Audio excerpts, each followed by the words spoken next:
Assalamualaikum warahmatullahi wabarakatuh.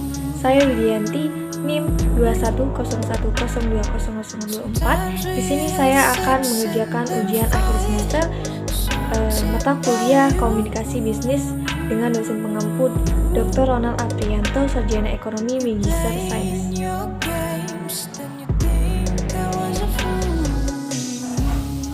Untuk soal yang pertama, pendekatan apa yang digunakan dalam penulisan pesan persuasif?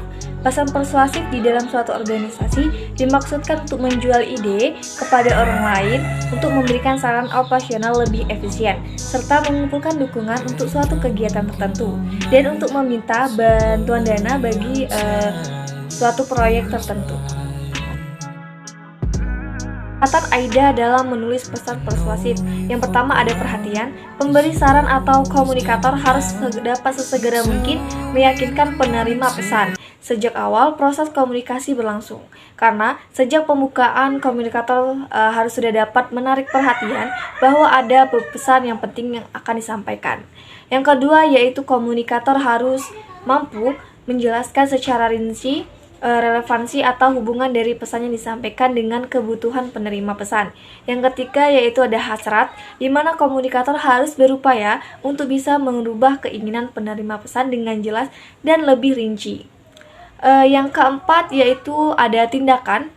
Tindakan di sini merupakan bagian terakhir dari pendekatan Aida dalam menyusun pesan persuasif, di mana di bagian ini komunikator harus bisa memberikan saran tindakan yang spesifik kepada penerima pesan sesuai dengan etika komunikasi bisnis yang berlaku dalam perusahaan. Etika adalah nilai-nilai apa yang penting dan apa yang kurang penting tentang panduan perilaku dan norma-norma yang menyatakan bahwa etika menyediakan kerangka kerja dengan berbagai macam pilihan yang tersedia untuk membedakan antara satu atau kurang penilaian secara moral dan berbagai situasi yang diberikan. Ada beberapa etika berkomunikasi dalam lingkungan perusahaan. Yang pertama, kita dapat menggunakan bahasa yang sesuai atau formal. Yang kedua, kita dapat memastikan intonasi suara kita dengan jelas untuk menghindari kesalahpahaman. Yang ketiga, kita dapat antusias dalam berkomunikasi dengan lawan bicara.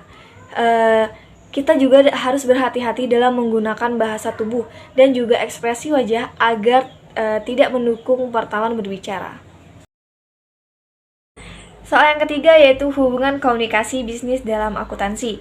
Komunikasi bisnis itu sendiri adalah pertukaran informasi, pemikiran dan instruksi yang diungkapkan baik secara pribadi maupun personal melalui simbol untuk mencapai tujuan bisnis. Dan sedangkan akuntansi adalah sistem informasi, mengukur aktiva bisnis, mengelola data menjadi laporan dan mengkomunikasikannya kepada pengambilan keputusan yang membuat keputusan dapat diambil untuk mempengaruhi aktivitas bisnis.